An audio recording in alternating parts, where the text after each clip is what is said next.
Custody മർദ്ദനത്തിൽ വിവാദത്തിലായ DYSP മധുബാബുവിന് എസ്പിയായി സ്ഥാനക്കയറ്റം നൽകാൻ നീക്കം. കസ്റ്റഡി മർദ്ദനത്തിൽ കോടതി ശിക്ഷിച്ച വിവരം മറച്ചുവെച്ചാണ് മധുബാബുവിന് സ്ഥാനക്കയറ്റം നൽകാൻ നീക്കമെന്ന് സൂചന. നിലവിൽ സ്റ്റേറ്റ് ക്രൈംബ്രാഞ്ച് ആലപ്പുഴ ഡിവൈഎസ്പിയാണ് മധുബാബു. അശ്വിൻ പാലാഴി വിവരങ്ങളുമായി. അശ്വിൻ, നമ്മൾ തന്നെ എത്രയോ തവണ വാർത്ത നൽകിയതാണ്. ഒന്നിലേറെ പരാതികളാണ് ഈ ഉദ്യോഗസ്ഥനെതിരെ വന്നത്. കർണപുടം അടിച്ചു പൊട്ടിച്ചു, ചൊറിയെണ്ണം തേച്ചു, അങ്ങനെ ഒട്ടേറെ പരാതികൾ. അതൊരു SFI നേതാവിന്റെ പരാതി മുതൽ അങ്ങോട്ട് പരാതി പ്രവാഹമായിരുന്നു. കോടതി ശിക്ഷിച്ച ഉദ്യോഗസ്ഥനാണ്. ഇപ്പോൾ സ്ഥാനക്കയറ്റത്തിലേക്ക് പോവുകയാണ്. സർക്കാർ ഇത് അംഗീകരിച്ചോ?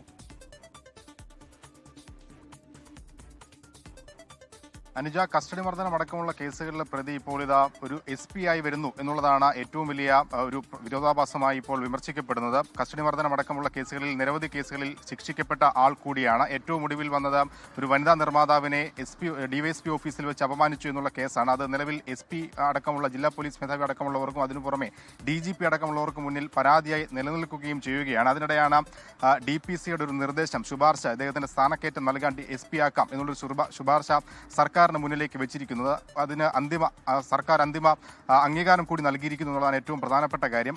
ഇതിൽ നിലവിൽ സ്റ്റേറ്റ് ക്രൈംബ്രാഞ്ചിന്റെ ആലപ്പുഴ DYSP ആണ് മധുബാബു. പല ആരോപണങ്ങളും നേരിട്ടെങ്കിലും ഇത്തരത്തിലുള്ള സ്ഥാനക്കയറ്റങ്ങളൊക്കെ പല കുറി അദ്ദേഹത്തിന് ലഭിച്ചതുമാണ്. ക്രമസമാധാന ചുമതലയിൽ നിന്ന് അദ്ദേഹത്തിന് മാറ്റിയത് തന്നെ ഇത്തരത്തിലുള്ള ആരോപണങ്ങൾ നിലനിന്നിരുന്ന സാഹചര്യത്തിൽ കൂടിയാണ്. ഇതൊക്കെ മറച്ചു വെച്ചുകൊണ്ടാണ് ഇത്തരത്തിലൊരു സ്ഥാനക്കയറ്റത്തിന് DPCയുടെ ശുപാർശ എന്നുള്ളതാണ് ഏറ്റവും പ്രധാനപ്പെട്ട കാര്യം. ഒപ്പം ഈ കോടതി ശിക്ഷിച്ച കാര്യമടക്കം പെരുമാറ്റച്ചട്ടത്തിൽ SP ആക്കാനുള്ള പെരുമാറ്റച്ചട്ടത്തിൽ പ്രധാനമായി ഉയർത്തി കാണിക്കേണ്ടതാണ്. പക്ഷേ DPCയുടെ ഭാഗത്ത് നിന്ന് സർക്കാരിലേക്ക് ഇത്തരത്തിലൊരു ശുപാർശ നൽകിയ സാഹചര്യത്തിൽ ഇത്തരം കാര്യങ്ങളൊക്കെ മറച്ചു വെച്ചുകൊണ്ടാണ് ഒരു സ്ഥാനക്കയറ്റ ശുപാർശ നൽകിയിരിക്കുന്നത് എന്നുള്ളതാണ് നിലവിൽ ഉയരുന്ന വിമർശനം. പല കോണുകളിൽ നിന്ന് മധുബാബുവിനെതിരായ പ്രതിഷേധവും അടക്കം നേരത്തെ വന്നാണ്. 2022 ഒരു തൊടുപുഴ സ്വദേശിയെ കസ്റ്റഡിയിൽ മർദ്ദിച്ചു എന്നടക്കമുള്ള ആരോപണം വലിയ വിമർശനങ്ങൾക്കും സർക്കാരിന് തന്നെ അത് എതിർപ്പായി വന്നതുമാണ്. ഏറ്റവും ഒടുവിൽ ആലപ്പുഴയിൽ മുഖ്യമന്ത്രി പങ്കെടുത്ത യോഗത്തിൽ സ്റ്റേജിലിരുന്ന മധുബാബുവിനെ മുഖ്യമന്ത്രി നിർദ്ദേശപ്രകാരം സ്റ്റേജിൽ നിന്ന് മാറ്റിയതടക്കം വലിയ വാർത്തയായതുമാണ്.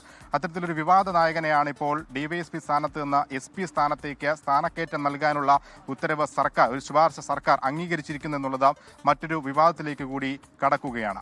അനുജ,